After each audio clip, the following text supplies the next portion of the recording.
Hi everyone, and welcome back to the ABCFC podcast. Apologies, we've had a week off. My partner and I were moving into a new place last week, hence why the background behind me looks a lot different to what you've been used to seeing up until this point.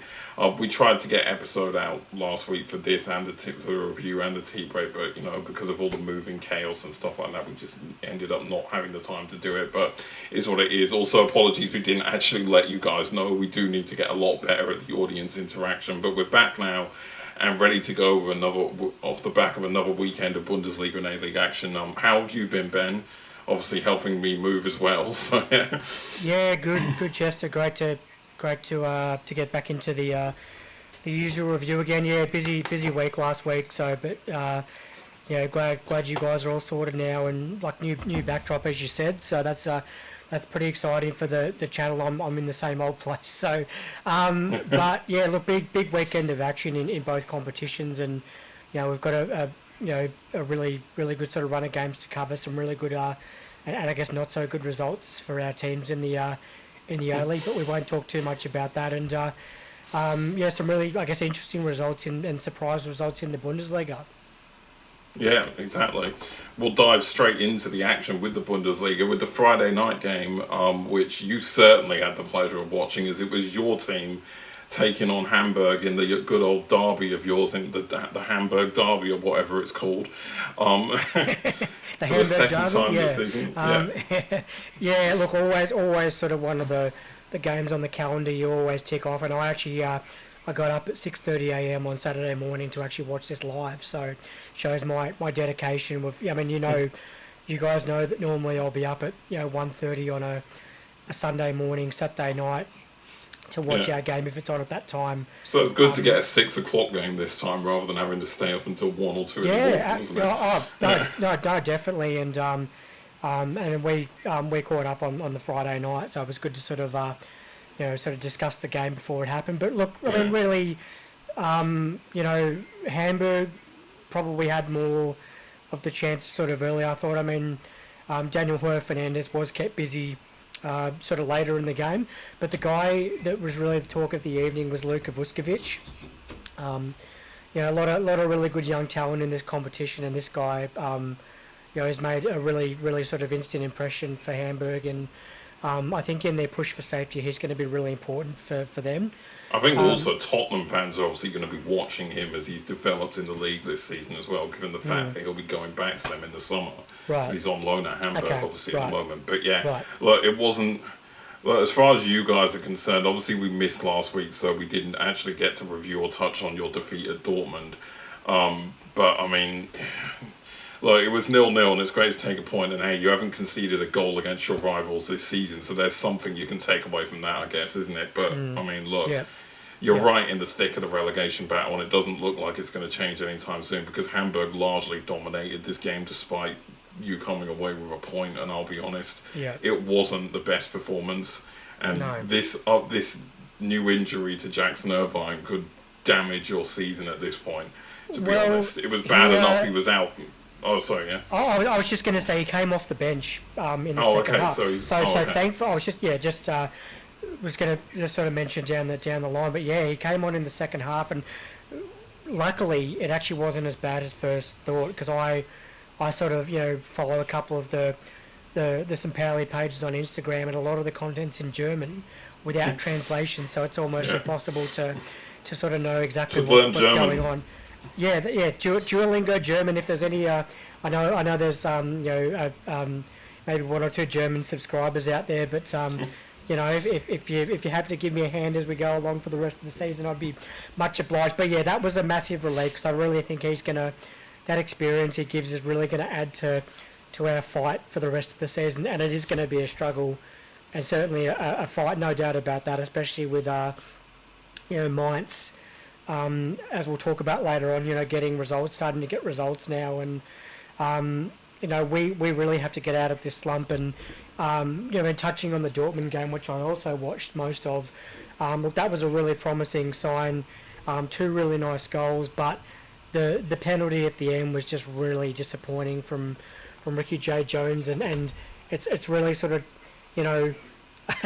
it's defending 101, which he doesn't have because he's obviously a striker, but just, at a crucial time where all you have to do is just clear the ball and not make contact with the defender, and you've got yourselves an unexpected point away from home. But yeah, getting back to this game, I think you're right. Hamburg sort of really did dominate. I mean, Joel Chimafajita again created really good chances. He's been great. Ricky J. Jones was actually almost clear on goal when he came on to replace Kars in the second half, but it was a really, really good last-ditch tackle that actually saved Hamburg there. But Dompe and Glatzel actually came on in the second half and really gave the visitors a boost, but they just couldn't find a way through. But pretty stagnant game. But St. Pauli have got that rescheduled game against Leipzig at home tomorrow morning. It's a very tough one, isn't it? Really, it doesn't get any easier.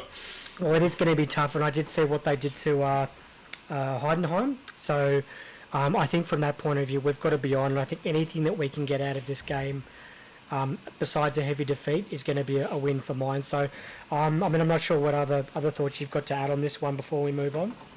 I mean, yeah, there's really not much else to say about it, really. There wasn't an awful lot happening in the game. I mean, look, it's hard to say, like, is it really a good point for you guys? Obviously, like, yes, you always want to beat your rivals.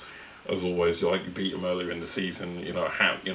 It's so tight down that end of the table. And even though it feels like, you're at a point you're not getting cut adrift, it also feels like any chance you want to get to win and pull clear of that, it's something else you should be looking at as well. Because if you look at teams like Gladbach and so on, who have pulled away in the last couple of months, they're starting to already look more safe. So it's almost like a couple of wins is going to get you in towards that safety conversation. Yeah. But yeah, I mean, look, from a Hamburg point of view, they'd start looking nervously over their shoulders themselves because they aren't that much further away. No. About 5 points, I think, now is the gap between you and them. So it's not, it's not over for them. And, they've only scored 17 goals as well this season. So that's another, it's the same as you, I'm pretty sure, that they've managed. So, one thing's for certain in Hamburg this season in the Bundesliga, there's not many goals going around. No, well, they've scored 17, we've got 16. 16, okay. They've conceded 4 less, so it's pretty tight. I mean, I'm just looking at the table now, and you're absolutely right. I mean, it's going to get to the point where, Bremen and Hamburg, are going to probably start looking over their shoulders soon if Mainz and us, and potentially even Heidenheim start picking up points. It's going to be a really interesting sort of battle down at the bottom. Exactly. Moving on to a game that took place a little higher up the table, Freiburg took on Köln. Again, there wasn't many, in compared to recent weeks, there's been some high-scoring games. I'll be honest, there wasn't that much in terms of goal-scoring action across the league as a whole this week. All of the action really happened in the first half of this as, Köln took the lead, but then Freiburg kind of hit back, and they've been good at home this season and just good overall, and they keep themselves within that kind of European contention, really. But for Köln's sake, I don't know. I mean, they're still around mid-table, but there's another defeat for them that's just a narrow defeat. And I'm just looking at it now going like, earlier in the season I was saying, they have enough to stay up, they have enough to stay up.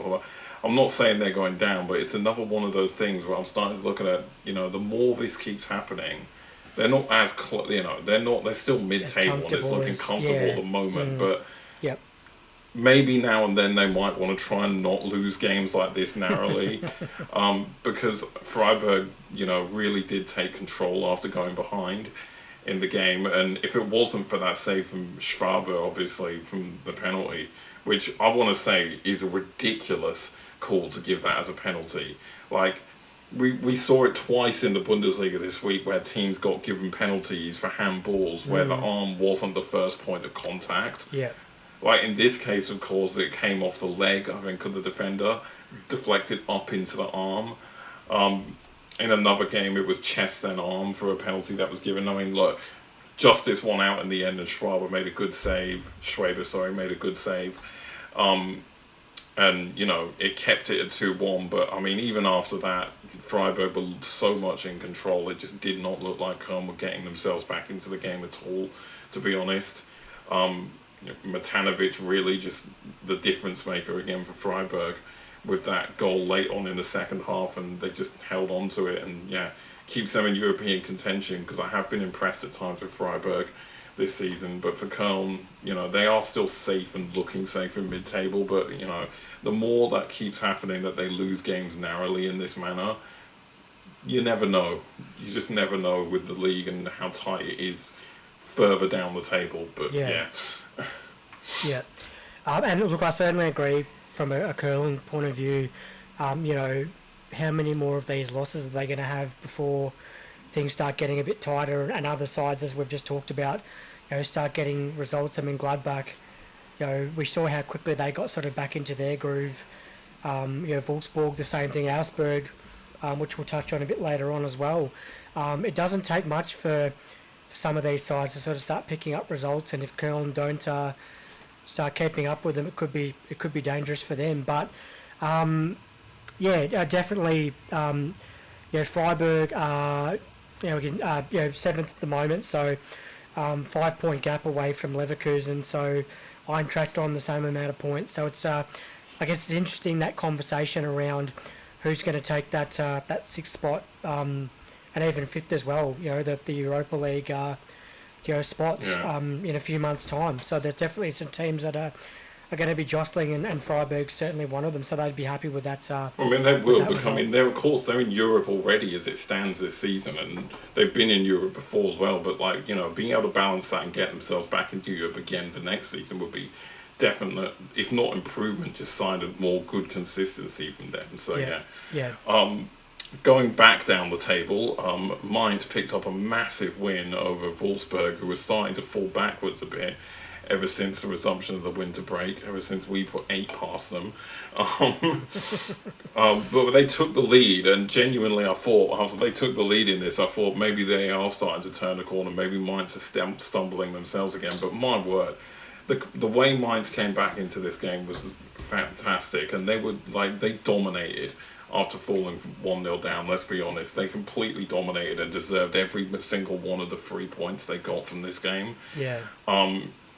Another penalty saved. I think there was 3 in total across all games this week in the Bundesliga that were saved penalties. Obviously, Mainz did get a second penalty later on in the match and did score at that time, but still, it was incredible turnaround in their performance in the game from Mainz, and they already are starting to look like a shadow of the team they were before Urs Fischer got the job. He is seriously making them play so much better, and every week that goes past, I know I say this about a lot of teams, and then a week or a couple of weeks later they slip back and I'm like, they could be in danger again. But I don't know. I don't want to sit on the fence, because no one likes content creators who sit on the fence, let's be real, right? But I feel like the way I see them playing these days under Urs Fischer, that I think, it's starting to look like they've got more than enough quality in their squad to stay up comfortably at the end of the day. Mainz, I mean, we felt it was weird enough seeing them down at the foot of the table when they were, right? And now they're kind of starting to pick up the results you expect them to pick up from time to time with the quality they have in the team. And as I said before, they deserve this. They completely dominated. It was another poor performance from Wolfsburg after taking the lead. Too. So certainly from a Mainz point of view, I mean, we've talked about their great European run at the moment, and obviously that we've talked about other sides where it can give you a boost, but sometimes it may be a hindrance. And for Mainz, I think, hopefully this is sort of the start of, like you said, giving them that confidence under Urs Fischer that you can actually get these results and be confident of picking up points against not just teams like Wolfsburg, but getting results against better sides. And I think from a relegation sort of safety point of view, they would probably be my candidate at the moment for, I guess, the team sort of most likely out of that bunch to stay up if they can keep picking up these they just look too good. Wolfsburg has slipped back a bit again. Bremen are struggling. Gladbach are finding a bit more. I don't think Gladbach are going down. I mean, you guys and Heidenheim are obviously going to be right in the mix. I'm not convinced by Hamburg at the moment. Like their brighter start to the season is really looking to it's burnt out now, in my opinion. But Mainz just look on it right now, and even if they tail off at the back end of the season, I think they're more than capable to pick up enough points between here and the next couple of months, let's say, to make sure they comfortably stay up, and it shouldn't be a worry. But then again, this league has flipped back and forth all the time at the bottom of the table this season, so who knows, right? Speaking of another team who I think are starting to fall behind a bit, in my opinion, especially the home form that we were praising so much earlier this season, is Union. Now, look, I know they're playing Dortmund, and they've only lost once so far this season, and that was against us earlier this season. It's not easy, but it's not just Dortmund. I've seen it in recent weeks where they've just not looked as good as they have earlier in the season, especially at home. And again, I'm not saying they're in any inherent danger of relegation, but the form drop-off at home in recent times have been a little bit disappointing for them, in my opinion. Yeah. Maybe they've been figured out, possibly. I mean, it doesn't look like they've got that kind of reliance on set pieces isn't always going to work, as we're seeing with the case of Arsenal in the Premier League. I'm going to get out there. United 2 from 2, City and Arsenal. Michael Carrick's at the wheel. Get in, boys. No, but back to the Dortmund Union game. What we're actually talking about.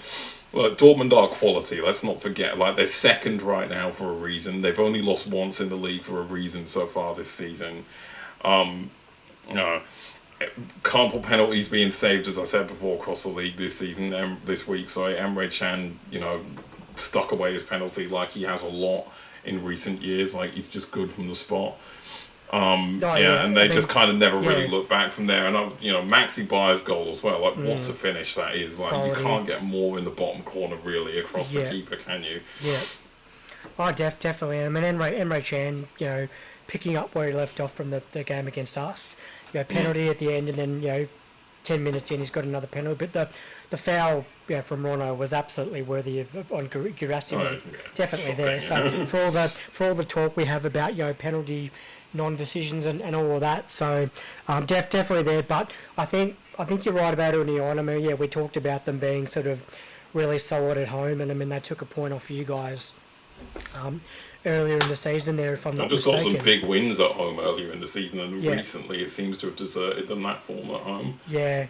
Are they being found out? We don't quite know what the issue is. I mean, we'll find out in the coming weeks, I suppose. If that sort of continues. But I mean, Dortmund sort of having a point to prove after really struggling against us the week before. In a game which I think I said to you previously, I wasn't expecting to take anything out of, and probably unlucky to. But from a Dortmund point of view, they were just solid for the full 90 really, and brings us perfectly onto the next game, because that win has helped them close the gap on us. Because, ladies and gentlemen, for the first time this season since we began doing this review, get ready for this. My team Bayern have lost a match in the Bundesliga.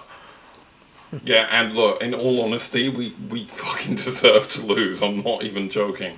Like, I am going to be negative about it. Look, we're still going to win the league, obviously. It'd be silly. I know it's 8 points now, to be fair. Dortmund do look good, but I mean, I would be stunned if we threw it away from this position at this point in the season, knowing how good we've been over the last decade and beyond, right, in time when it comes to title races. And I hope this is just a blip, but this was a poor performance, a performance I haven't seen in the last couple of years, even from Bayern, in all honesty, especially in the league. First half, fine, we were 1-0 up at half time, but I was far from convinced. We were wasteful in front of goal, just overplaying, just looked a bit chaotic basically when we were going forward. So many times when we were going forward in situations where we should have just taken more out of, and I'm looking at a team that's been so ruthless in the league, especially in recent weeks. I mean, midweek we beat Union Saint-Gilloise in the Champions League 2-0, but that even looked a bit tiresome. I'm a little worried maybe the fitness is catching up with the fact, because our squad is a little thin at the moment, especially in certain positions. So players are being asked to play a lot of minutes. I'm not making excuses for that, because these players should be doing better than what they're doing, especially in this game in particular, if we're highlighting one. But I mean, look, going unbeaten, it's not easy to do. It's a rare thing, obviously, in any league. It's not like I was saying, we shouldn't have lost this, we were going to win and go the whole season unbeaten. Look, I thought we could. There was definitely a chance before this game, but even so, I still thought at some point we would have lost. It's just the fact that the manner in which we've lost. If we played really well and they just, held on and dug in, that's a different story. But the fact is, I just don't think, we were all right in the first half, but the wastefulness, and it was the second half for me which tips the scale in terms of why I'm so annoyed with this defeat. This is uncharacteristic of Bayern. It's just to fall asleep and just be lethargic and to go be like, oh, let's just try and sit on the 1-0 and get through this game and move on to the next. Is not the Bayern mentality, especially considering over the last 3 games prior to this in the league, we've scored like 14 goals in the second half of those matches combined. The complete drop off in terms of energy levels in the second half really displeased me. Like as I said, if we really pushed them to the back, and they dug deep and defended with their lives and then got up the pitch and got the 2 goals, that's a different story. We just essentially allowed them back into the game. Credit to Augsburg for hanging in there. I mean, obviously they've changed their manager. Obviously everyone knows my feelings on Sandro Wagner being a former Bayern player, but look, it's clearly working for them because they got a great win against us at the Allianz as well, which makes it even more impressive. But they hung on and just got themselves up the pitch at the right time, essentially, and scored the 2 goals at the right time. And, had it not, maybe had Elise shot right at the very end of the game, not hit the bar and instead gone a little lower and gone in.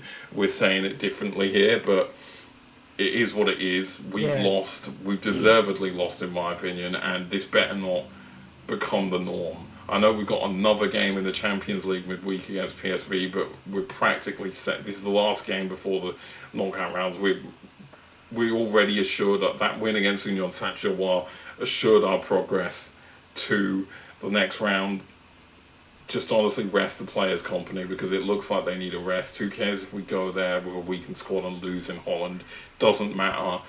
We need to be better and we need to go and convincingly beat Hamburg next week because we can't have another repeat performance like this because Dortmund are good this season and we can't give them too many chances because it's 8 points now, but I'm not ruling out the fact that, even though it's Bayern and, I expect us to go and just bounce back and brush this off and still win this league comfortably, you still never know.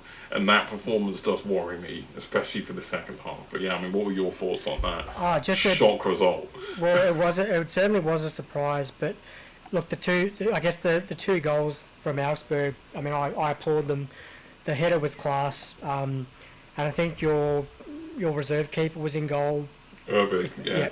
Yep. He's decent. I'm not putting this on Jonas Urbik. Not at all. It's more of a surprise because I thought Manuel Neuer would have been in goal. But look, credit to Augsburg. They've had a bit of a rough time at times this season, but to get a result like that, is going to give them hopefully some confidence. And we've talked about them on this podcast where they've been thrashed. Leipzig put 6 past them not that long ago, and not the only club that they've done that to, of course. And hoping that doesn't happen to my mob tomorrow, but that's another story. But yeah, like you said with Bayern, hopefully it's not going to get to the point where that sort of performance is going to start creeping in and become the norm, like you said. Especially when you've got those Champions League fixtures to juggle as well. And with Dortmund, sort of, the gaps. I think you were saying 8 points. Yeah, so 8 points. It could be, in the next few weeks we might be talking about, in a month's time we might be talking about it being considerably closer, but certainly a blip on the radar, I think, and it's about how you guys respond against Hamburg, and I'm hoping it's a really strong response for more reasons than one. So yeah, exactly. We'll move on then to the next game. Heidenheim have slipped down to the foot of the table. It's thankfully you guys, despite your draw, they were able to put up a 3-0 defeat to Leipzig to keep you off the bottom, which I'm sure you're happy about, even though you are technically level on points with them.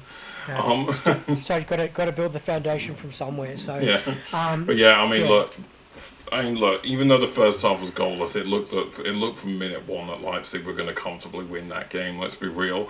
They're just, the quality is just stark in terms of difference between them and Heidenheim. As good as Heidenheim have looked at points in games this season, we can't run away from the fact that they are in it for they are going right to the very end of this season, you feel, when it comes to that relegation battle.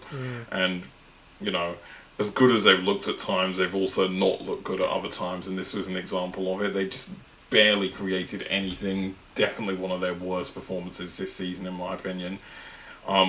Leipzig just way too strong. 3 really well taken goals as well in that second half. brushing off the impacts of that 5-1 hammering we gave them last weekend, of course. But yeah, I mean, look, is no European football this season helping Leipzig? That's the thing, because they weren't that great last season, and they look so much better again this season. Yeah. They look almost like a shoo-in that they're going to get right back into the Champions League at the first time of asking. Yeah. Still second place is on the cards, still pretend, I'm not going to say the title, but still second place is on the cards. You just never know between Dortmund. Yeah. I mean, Dortmund have been good, but so have Leipzig, right? And, they got you guys, they've played Heidenheim, beating them 3-0. They got you guys who are currently one position up the table from Heidenheim. Like, you'd expect Leipzig are going to probably beat you guys comfortably as well, to be honest. I would say so. But I mean, looking at it from a Heidenheim point of view, I mean, we sort of saw that sugar hit that they had before the break, and we sort of talked about this. It's Mainz that have gone in the opposite direction, I suppose, and probably Gladbach as well. That you can get a couple of really good performances, albeit really late injury time wins, but it's that continuity of results that they just haven't been able to get yet. Whereas like Mainz have been able to get a couple of good wins on the trot. So, but from a Leipzig point of view, I mean, I'm not surprised by that result at all. Like you said, they've been quality this year without European football, and I was just saying before they put 6 past a couple of sides already this season. And it's likely that they're going to have some bigger results as the season rolls on. So, I mean, credit to them. They just did what they needed to do, really, against the Heidenheim side that, as you said, they're going to be scrapping right till the last day. I mean, I think it's going to be that type of season, to be honest, because I just look at Heidenheim, I look at you guys, 2 clear teams, and other teams who are down there. So far this season, the consistency's almost been non-existent. Like, they win 1 week or 2 in a row, but then slip back. So I just feel like there's not going to be any team who really gets cut adrift at all this season. I feel it's going to be a relegation battle that genuinely could go down to the wire, in the sense that no one could be relegated until the last week potentially this season, which does sound really exciting when you say it like that. That both relegation places and the playoff spot as well could all be decided on the final day is quite entertaining, isn't it? If it does end up that way, but. Yeah, I guess that's a conundrum for May, of course. We don't know that right now. What we do know right now is that Hoffenheim are absolutely fucking beautiful to watch, aren't they? And we also know that Frankfurt love conceding goals, and I think that is yet another game. Yeah, I think that is in every game they've played since they returned from the winter break, in all competitions, it's including their Champions League game midweek, which they lost away in Karabakh as well. Let's point that out. They've conceded 3 goals in every game they've played since the resumption of the winter break, which is just abysmal, if you ask me. And Hoffenheim, even though it looked like a 1-0 up, even though Hoffenheim just completely dominated from the point of when Frankfurt took the lead early, like, Hoffenheim swarmed them, and even though it took until midway through the second half or whenever it was, they still managed to score 3 goals and win the game 3-1. Like, I don't know what's going on with Frankfurt right now, but they are defensively shocking. They are still in the top half of the table and still in European contention, maybe. Yeah. In my notes I said probably not, essentially, because of how bad they've been defensively, but they've conceded 42 goals now this season. It's abysmal, that record. Yeah. Like, they just cannot defend. Like, just cannot. Like, I know Hoffenheim are very good, but it's just, in general, like, I'm watching Frankfurt right now. I don't know about you, but I'm watching them, expecting them to concede a minimum of 2 goals a game every time they play, which is just insane, if you think about it. Like, look, they got themselves off the mark. Halim Wendo joined them from Forest, of course. Good for him to get on the score sheet for them for the first time, but then that was about it, wasn't it? Like, Hoffenheim just took complete control from that point on. We know they're good, and, like, Champions League is 100% on the cards if results keep going like this Hoffenheim throughout the rest of the season. But Frankfurt have to sort their fucking defence out, because it is absolutely atrocious right now. I don't know how they're in the top half of the table, because they really shouldn't be, but yet they are somehow. It's just mystifying to me. I don't know. I mean, that obviously, that could be a good sign for those teams, sort of not just around them, but the sides, the the lower table sides that are looking to pick up points, I mean, they obviously would be watching this knowing that Eintracht, they do concede goals, reasonably easily, and they are easy to score against at the moment. But from a Hoffenheim point of view, yeah, definitely well and truly in the discussion for Champions League spots. And I guess the question for you is, if they do make that Champions League, if they do make Champions League, how much credit can we take for that? Because they are, our collective side, so, It is true. I mean, other than us and Dortmund, they've probably had the best record since we began this podcast. So, yeah. So that is saying something. Definitely, and they've been great so far. Really good to watch. I've done, we've both done, a spread of their games, but hopefully they'll continue that. And as the season goes on, there might be a bit of a drop as the cream sort of rises more to the top. But I don't know, Dino Topmuller has to sort something out with the defence for Frankfurt, because it's just looking right now that whenever they're playing, that the players are always just looking at it seeming like, oh my God, we're probably going to concede, something's not working, and I don't know how he's going to fix it. I don't know how they're still in the top half of the table. It's just mystifying to me, because they've been so bad defensively from probably before the winter break as well.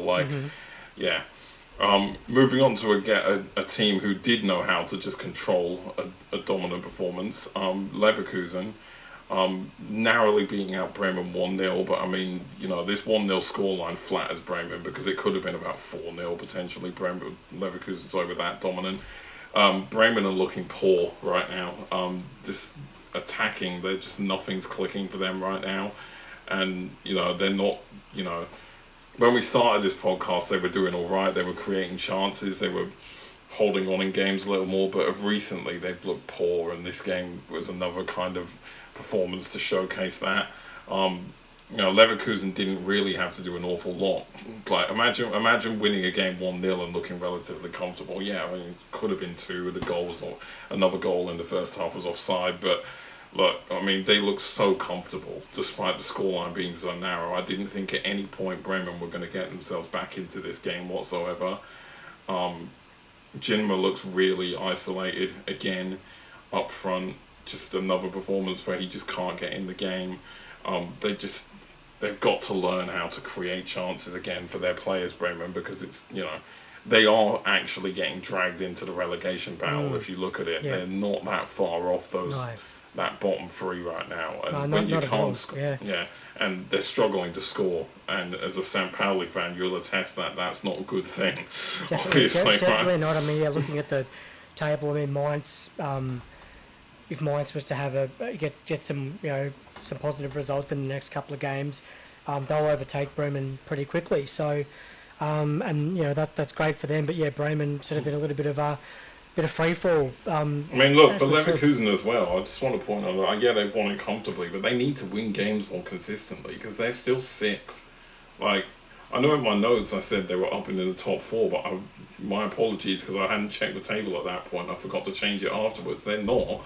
Of course, they are currently sixth. I know it's quite close around there, but, they themselves need to do a little better, in my opinion. Despite this comfortable win from them, they need more performances like this where they can win games comfortably, because it hasn't been happening in a consistent enough manner for me, in my opinion. For a team that, over the last few seasons, has been trying and probably has established themselves as a clear top 4 team in the league, they are underperforming right now in terms of their league position. So they need to string a couple of wins together, and maybe this could be the platform for it. Who knows? Yeah, I mean, that's the thing we talked about. That sort of jostle for Europe. Leverkusen 6 at the moment, and Leipzig have a 3-point gap ahead of them. So I guess with Leipzig being in the form that they're in, it's obviously up to Leverkusen to sort of go with them and try and topple them if they if they do have sort of loftier heights of what league they're playing what competition they're playing in Europe next season, if at all. Yeah, exactly. And on to the last game of the round. Gladbach hit a little bump in the road against another supreme Stuttgart performance. It was quite comfortable in the end, really, wasn't it? It was. Really from the beginning of the game to the end of the game. The own goal from Scally, not good. Labelling on the score sheet again, and then at the moment you're not going to have a big Stuttgart win without a Dennis Undav goal, and it almost felt, watching that goal on the highlights, it almost felt that it genuinely almost felt that Nicholas was literally decided as the keeper for Gladbach, Stuttgart can't win this without Undav scoring, so I'm just going to give Dennis a bit of a helping hand here. Because, that's an awful bit of goalkeeping. He should 100% be saving that shot. And he's just kind of weakly palmed it in off the post, really, hasn't he? You can't... Had to give him his goal, didn't he? Exactly. I was just going to say, you can't keep Dennis Undav out of the action at the moment. He's had a fantastic season. Joe Scally with the own goal didn't really help Gladbach's cause. Tabakovic had a penalty saved by Alex Newell, and then obviously not long after that, Jamie Laveling scored another one again, and he's another guy that's you can't sort of keep out of the action. When we're talking about Stuttgart, between him and Undav, they're everywhere. They are another team, in my opinion, who have a serious push for that Champions League spot. But they just, again, like Leverkusen, they're just occasionally slipping up when they shouldn't be. This was another strong performance from them, and they've had a couple of them a few times this season. Yep. They need to have more consistent ones like this, though, in my opinion. Because it's all a bit nip and tuck in that kind of 4th to 6th spot right now. Outside of Dortmund and Leipzig, really, it's all about that 4th to 6th spot, really. Because I think Dortmund, Leipzig, and us obviously as shoo-ins for the top 4. It just depends who else is going to get in there. That's the question. Yeah. Good win. No, I was just going to say, I think when we talk about that sort of 3rd to 6th spot, I think they'd be really confident of leapfrogging Hoffenheim into that or that 3rd or 4th spot in the coming weeks. I think they're just looking really, really potent at the moment. Yeah, look, good win for Stuttgart. Gladbach's form has become a little more inconsistent. It's not terrible like it was at the beginning of the season, but then it's not like the run they went on after the 8 games without a win that they started their season with. They just kind of hit a bit of an inconsistent patch, which, look, in the grand scheme of things, with how tight it is at the bottom and the inconsistency of all the teams beneath them, it doesn't really mean, in my opinion, I think they're in any sort of danger of getting dragged back into the relegation battle. I still think they've kind of pulled themselves clear enough at this point, we can say. But yeah, Stuttgart just really did a good job to just control that game and not really allow them much, aside from that penalty, which was well saved from Alexander Nubel. Yeah. So, but that will wrap up the Bundesliga action, of course, for this week. Everyone, again, if you've made it this far, don't forget to give us a like, a follow, a share, a subscribe, all that lovely stuff, and on Instagram as well. And with the T20 World Cup coming soon, we're going to have some more live streams coming, especially now that my partner and I have moved and there's more space here. Should be able to get a couple done over the World Cup, so stay tuned for that, cricket fanatics. May even also be able to do a live stream of the Bayern-St. Pauli game later this season, now that we're not restricted by noise and no longer being in a share house. So potentially, right? I was going to say, I put that with the caveat of, depending on how we're going at half time, we might do like a first half sort of... Well, I'll do the live stream. If you fall asleep at half time, I'm just going to keep the stream going, right? There's some weird people out there who have some weird fetishes. I'm not going to alienate our audience any longer. Let's just move into the A-League show. What happened in the A-League? Yeah, let's get on to that. Let's start with the Friday night game with the team who, in my opinion, are probably going to win this league now, because they're the only team, in my opinion, who actually know how to be consistent right now and actually take a title run seriously. And that's Newcastle, who absolutely blew Wellington away. Let's make no fuss about it. Newcastle, once again, with another fantastic performance. Goals are just coming in from all over that forward line of theirs, really, aren't they? Like Eli Adams, Lockie Rose didn't score in this, but he's just been so good for them this season. Yeah, absolutely. Bertoncello's even coming into his own now. Like, the list goes on of players that they have in that attack who are providing for them right now. Yeah. And Wellington got absolutely hammered away off this game, they did. like, just an absolute statement on their title chances. And I'm not even joking when I say that, because I'm going to get into it as we go through the other results of this league. But the quality in the league this season is at an all-time low. It just really is. Like, Auckland are still top, and they've won 1 game in their last 4, lost 2, drawn 1. 4 points in their last 4 games, and are somehow still top of the league, despite the fact that it feels like they've only been about 1 or 2 points away from second, third, and so on, like, for the last few weeks as well. Like, please, I'm a Sydney fan, but I'm accepting we're not winning the league, especially, like, I'll get into us a bit later, but please, Newcastle, buck this trend and just win 3, 4, 5 fucking games in a row, and just stop this complete lack of quality we're seeing at the top of the table and just dominate this league, honestly. Because you're the only team right now that's actually playing consistently good football, which is another thing. Like, Wellington are another prime example of this. They were brilliant against us last week. They were shit against Newcastle, and like, that's been like that for them for all season. I don't up and down, like. Where were your thoughts with this one? Newcastle 4, Wellington 1. I mean, look, Newcastle are just very good right now, aren't they? They are, and I saw them against us live a few weeks ago, and they were really good. I didn't have any sort of issue with the way that they played. They are certainly a well and truly a finals contender. How much further they can go under Mark Milligan? Forget finals contender; they're a fucking title contender. I'm saying it now. I was just about to say, there's every chance they can go, deep into the finals. With I mean, look, with the way this league is going, the Mariners are a fucking title contender still. Let's not even make any joke about that, right?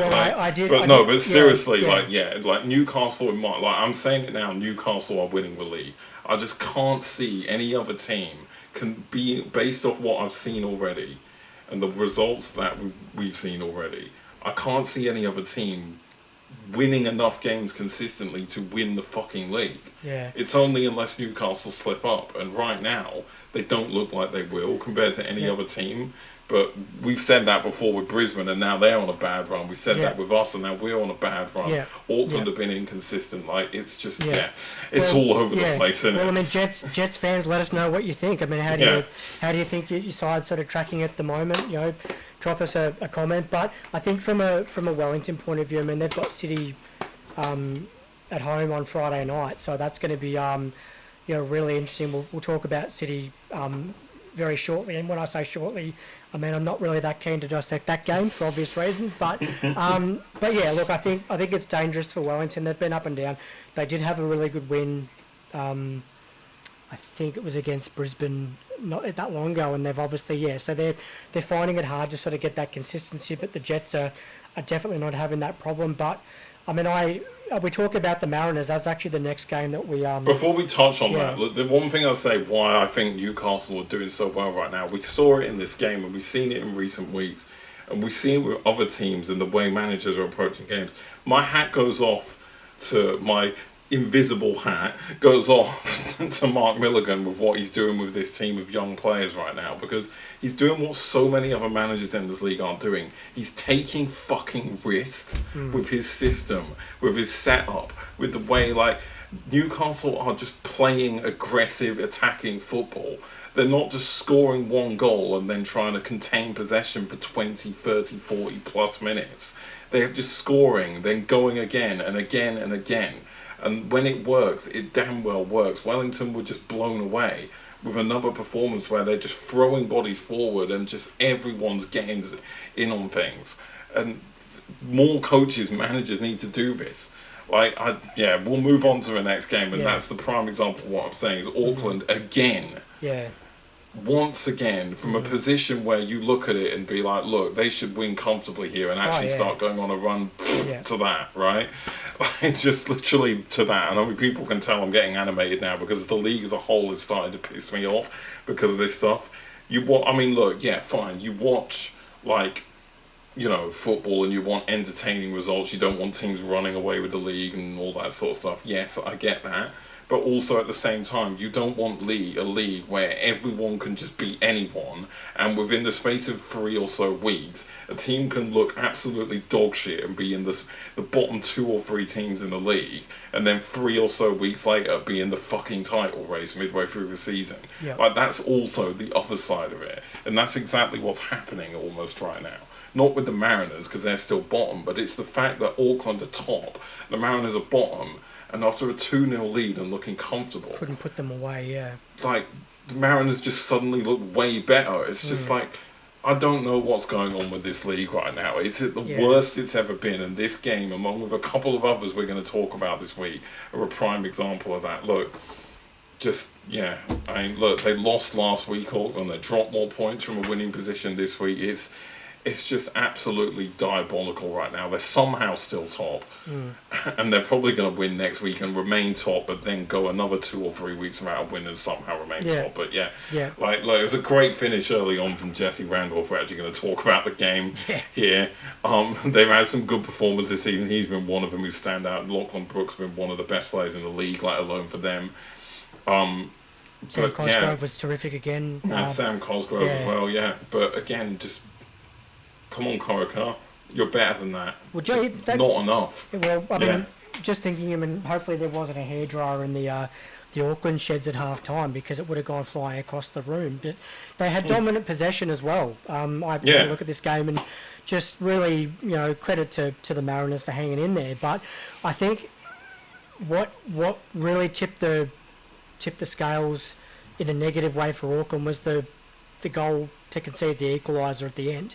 So Michael Woad, less than 2 minutes of regular time, a regulation cross coming in to the near post, spills it over the goal line, hands, here you go, Mariners, have a point. We don't want to win this game. Yeah, it's just shocking, isn't it? So that's that thing I'm talking about. Like, you're 2-1 up, it's almost the end of the game. Yeah. You're playing the team at the bottom of the league. They're not like, you can see this out. Just use brains. Be intelligent professional footballers that you supposedly are. Yeah. Like, it's so bad, isn't it? Like, it's shocking. And this is the team that's top of the league. This ain't the team who's down at the bottom scrapping it out with Mariners. But yet to a neutral who's watching the game and not following the league really, they wouldn't think that would be the team at the top of the league, Auckland, would they? Well, not even they played in this game. Not even. They're probably since they've come into the competition, probably the most, I guess, dominant team of the lot, without getting the ultimate prize, of course. I mean, that's my view anyway. They've been super dominant, but I guess they're having brain fades, and I guess other sides are slowly sort of working them out perhaps. And we've jokingly said between the two of us, no one wants to win the league at the moment, and this game basically confirmed it for mine anyway. Yeah. I mean, look, we'll move on to the game you definitely don't want to talk about. Do we have to? Or maybe the first of the two with what happened in our game against Victory, but especially this game for you. How did you see this absolute aberration of a performance from your boys? Well, I think the first thing to sort of notice was I think City was still at the train station across the road from Campbelltown. They just didn't turn up at all. I mean, conceding a goal in the first 6 minutes to Mitch Duke. I mean, great for him to get his debut goal, but Luke Bratton taking the piss, not long after that ridiculous. With a chip. I don't know what Patrick Leach was doing. Ridiculous. Was he looking for some hot chips or something, and was out of his area? I don't know, but I mean, good work to Bratton. But hey, he never did that for us. But the one guy who would have been really happy with that was Orlando Engelar, because not as good as his back in the day, but it was a quality finish. And as a member myself of the International Federation of Goalkeepers, or Goalkeepers Union, you've really got to be better than that. But Medan Mehmedi scored another goal. He beat Philip Curto at the near post to sort of try and get a bit of life back into City. But Caceres, another ex-City player taking the piss, and another ex-Sydney player as well. I'll point out, two ex-Sydney players scored against you as well. Well, there you go, exactly. But Vickery and Bosnak basically put the game to bed and still had time to spare. But Marcus Eunice, who signed on loan last week, got a goal on his debut, and I think him and Arzani coming in will hopefully give us a bit of a lift. Harrison Delbridge is back at the club as well. Speaking of another Harrison. Yeah, Harrison Sawyer, he got one in the 6 and out in stoppage time. So, but look, City just can't keep putting out performances like that one again if they're going to be somewhat serious about actually wanting to play finals and maybe, just maybe, thinking about defending their title. Which I don't think they're going to do this year anyway. But I mean, look, it's just like we've seen some shockers. Man, your 4-1 at Adelaide earlier this season was another one that comes to mind. The 3-1 at home to Perth, even the 1-0 against Newcastle, even though it was a much narrower scoreline, was still not a particularly great performance. I don't know what's going on with you guys this season because you look brilliant in some games. You were brilliant despite not beating us in that game. You played well in the derby that you won, but at the same time, you've had these absolutely abhorrent performances this season. This is just another one of them. Like, it's just like awful. Like, this just come back. This is what happens when you end up with a development league and you got a lot of young players. The consistency is just not going to be there, understandably, because the young players don't have the experience. And it's not like every week they're going to look amazing. Yeah, some are better than others, but it's just another indictment to the league and how far it's falling and the lack of quality across it as a whole. Yeah, the fact that, again, MacArthur looked absolutely awful against us the other week when we trounced them when we comfortably beat them 3-0. Yet this week they've put 6 past you. It's just ridiculous, isn't it? Like, players turn up one week and then switch off the next, turn up the next. Like, there's no way of saying that MacArthur are going to go comfortably win their next game at all. Let's be real. Like, there's just no way of saying it, and there's also no way of saying you're going to get absolutely trounced in your next game. You could just go and beat Wellington now, for all we know, right? That's just what the league is like this season. And another derby coming up in a few weeks' time as well. So. We know to focus on the game and in terms of your performances, like, what are you putting this down to? Because these performances at times this season have been absolutely atrocious from you guys, honestly. Well, can I put it down to the fact that it was 40 degrees in Melbourne on Saturday, and somehow that sort of telepathically gone across to Western Sydney? Mate, I don't know. I really don't. That was a really pathetic way of trying to reach for an answer. It was a pathetic performance, really. And I mean, you guys, you followers that have seen me in the shorts that I did at Amy Park and afterwards during that run of home games, you'll see the Perth game, the Perth game, especially if you haven't had a look at it, guys, go back and have a look. It was on par with that. It was really disappointing and not expected at all. I thought we'd put up some sort of a fight, but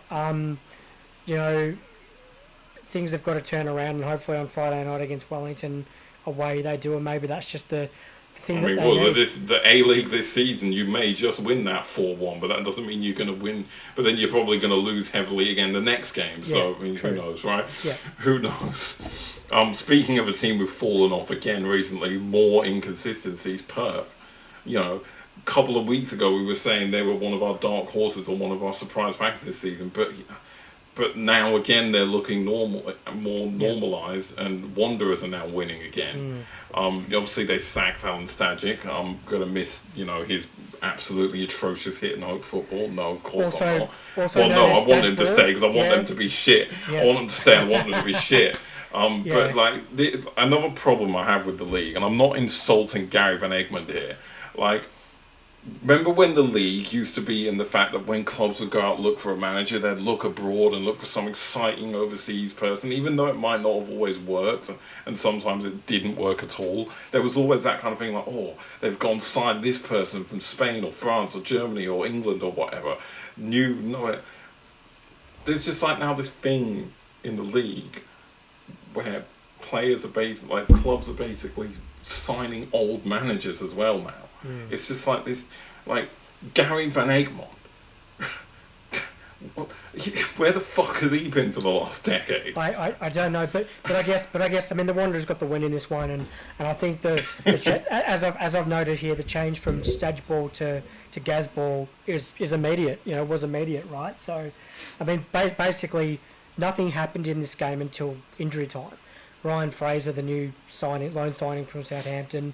Yeah, he was a spark, and the game needed a spark because nothing. 5,000 fans turned up, and they got their money's worth for about the last 5 minutes of the game, really. Except for Lawrence Thomas, who actually made a really good save from his namesake, Thomas Lawrence, which I thought was, I thought that was probably the other most exciting thing to happen in the contest. So, Perth have slipped a bit. Does Adam Griffiths need to change up his press conferences? I don't know, but here's to Gazball, hopefully getting some better results for the Wanderers. We'll wait and see. Well, no, fuck no, please no. Well, not for you, but Moving swiftly on to probably the most exciting game of football this round, despite the fact that maybe MacArthur 6, Melbourne City 2 is a contender for that, and Newcastle did play well, but Brisbane 2, Adelaide 3. Again, Brisbane are struggling now. Another team that we were praising, and now they're slipping, and now Adelaide are coming back after struggling. It's just all over the place, isn't it? But again, another showcase of the league and the state it's in. A fucking 19-year-old kid scores a hat-trick to win his team the game. Maybe his first or second or third appearance possibly for them this season, if I'm correct, maybe, I don't know. Brisbane, good goal from Sam Klein to give them the lead, but then, just Adelaide weren't getting anything, but then they turn to this 19-year-old kid, comes off the bench, Brodie Burkett, and, people probably apart from Adelaide fans hadn't heard of him before this week. Now he's a household name across the league. Pops up with a hat-trick and Adelaide win it late again, like they did against Victory, of course, previously. Brisbane have now lost 3 on the bounce, I think, and now, before when we last did a recording of a review, because obviously we skipped last week, Brisbane were 3rd and we were still touting them for title chances. They're 6th now. Yeah. Adelaide are ahead of them. Adelaide are above them now in the table. It's just so all over the place this year. But yeah, look, Brisbane, their defence is starting to get found out. I'm noticing they don't really have that same sort of solidity that they did earlier in the season. Adelaide have been so all over the place this season, inconsistent, as of every team, obviously. But yeah, look, they, great finish from Chris Long as well to get them 2-1 up, but they just couldn't hold on, really. Adelaide not Adelaide. Their 19-year-old star, Brodie Burkett, wasn't going to allow Brisbane to settle on a 2-1, and, that brilliant header late on, just like their brilliant header late on against Victory, right? Yeah. And they get the 3 points in the end, and a good win for them away from home, because they've been struggling on the road largely this season, Adelaide, so yeah.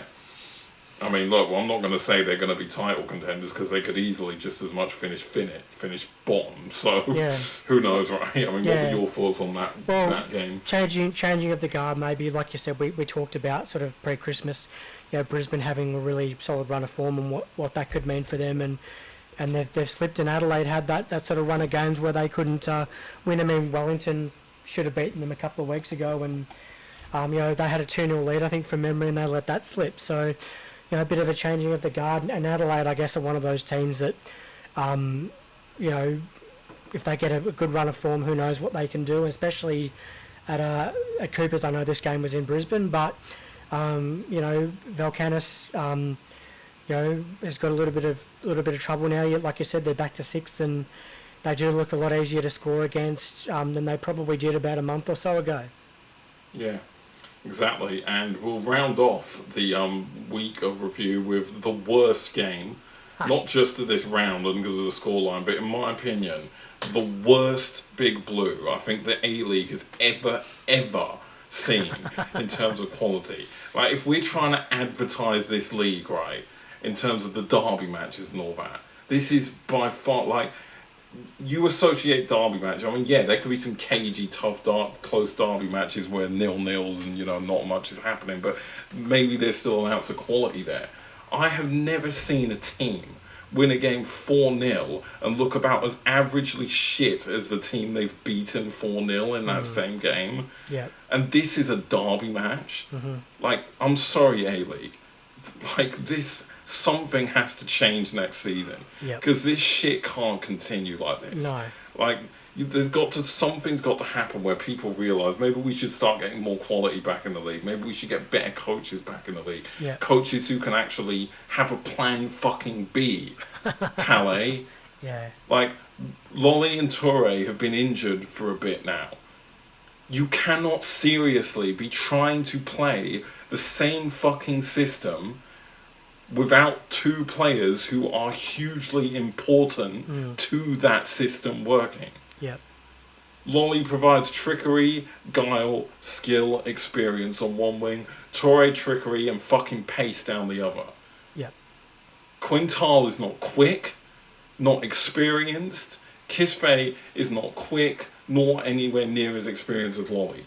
So why on earth are you plonking them out of position on the wing, expecting this team to perform the same way when the two players who require, like, those two players aren't there, and you're just replacing with players who shouldn't be there? They should be playing in a position, but that's right, they play in positions you don't use a system for.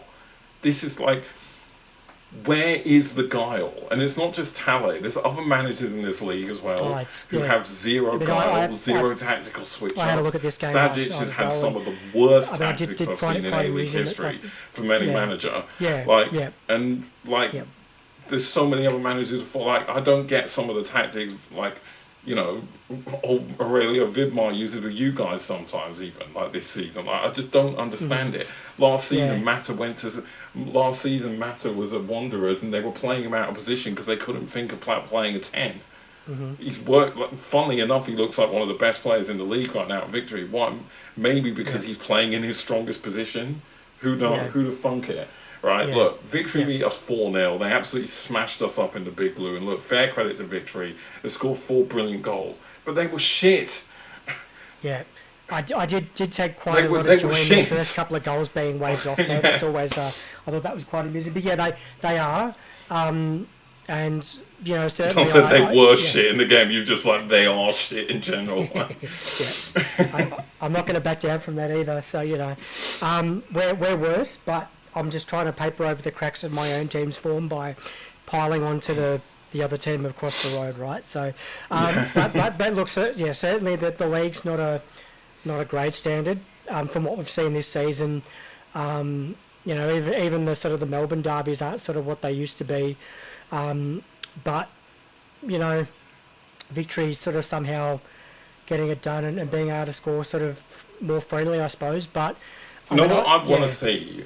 You know what I want to see in the league? I'll just talk about the game a little more before I finish off like continuous rant. But look, you know, Victory weren't great. We were absolutely diabolical. Like, if Sydney fans, if you thought, or non-Sydney fans, if you thought that goalless draw we had at Amy Park a couple of weeks ago against City was a bad performance, this was a whole nother level of shite. This one was. Even last week we could excuse the fact that we were down to 10 men for a whole half, despite that was an average performance against Wellington. This was one of the worst Sydney performances I've seen in about a fucking decade, and I'm not even joking when I say that. This reminds me of the fucking 10-11 Vyacheslav Lovichka couldn't win any of our first 10 fucking games or whatever it was season vibes. This was atrocious, this performance. And, you know, capped off by the fact that we did score and then had it ruled off because we played the ball to our fucking self, because Kispe played the ball to himself, because we tried to dummy a fucking pass from a corner. Like, I don't know if the players were drinking because it was Australia Day in that morning. Because it seriously felt like it was in that game. It was embarrassing. And Talley needs to fix this shit, because we cannot seriously be just going down this same route until Lolly and Toure are back, because they may be out for weeks still. Like, if we are serious, just like you said, if you're serious about putting down a finals charge, same for us. If we're serious about putting down a finals charge, we need to actually use some brains in these plans of approach to games, because we can't just play this fucking 4-4-2 crap in a system which ain't working for the players that we have. You have 2 10s in Kispe and Quintal in your disposal, Talley. Quintal, yes, he's not experienced, he's still young, but we've seen in the past he's great on the ball and in tight spaces. He's not a fucking winger, similar to Kispe. Earlier this season he's been playing as like the second striker. Why? Right? Play 2 10s. Load the midfield, go narrow, suffocate the opposition, and change your system. These are professional football players. They can learn a new system. this goes with the message for the whole of the league. Because I don't know about you, Ben, but I am absolutely fed up of seeing coaches roll out with 4-4-2 flat every fucking week in this league. With the exception of a couple of clubs like Victory and so on who do like to go 4-4-3, 4-3-3, sorry. Doing a Todd Bowley there, 4-4-3, 4-3-3. And just... But even then, that's still a basic formation. Like, I've never seen any coach in this league go with a 3 at the back, go 4-5, go 4-2-3-1, go something different. Take the game on. Like, it feels like the coaches in this league are just stuck in the middle of the fucking 90s half the time. Because they like, there's more to football than just 4-4-2, 4-2-2, 4-3-3. Like, do something different. Make us fans enjoy this football. Because this is why it's so inconsistent. All the teams are almost on an even playing field in terms of skill level. All the formations are practically the fucking same for most coaches. The systems are the most same for most coaches. Look, I'm not going to rant for too much longer, but look, A-League is falling in my opinion, and this league is just a piss take this season. We're still going to watch it. We're still going to cover it for you guys, because that's what we do, obviously. But yeah, look, I hope you enjoyed another episode of the forgot what it's called, the Bundesliga and A-League review. The T20 World Cup obviously starts next week, so we got the preview for that coming out next Thursday. This Friday, because I'll be busy on Thursday, but this Friday we'll have the next Tea Break episode coming out for you guys, so stay tuned for that. Hope you enjoyed this week. Hopefully Bayern bounce back next week. Hopefully Sydney sort their shit out. And hopefully United keep winning and win the fucking Premier League, because we're on it, boys. 12 points off the bottle jobs Arsenal. This 21 is coming, and we're going to win the league this season. So yeah. And Bayern are going to win the league, and Sydney are going to sort their shit out and win the league, and all three of my teams are going to win the league this season. And all three of Ben's teams are going to finish bottom of their leagues this season. Probably, no, not going to happen. But great review. You know, some great matches there. And as Chester was saying, we've got some content coming up later in the week, and the preview for the T20 World Cup, which is going to be great. I've got nothing else to add, Chester. So I guess we'll catch you guys during the week. Okay. See you guys. Take care. Peace out. Take care. We'll see you next time. Bye.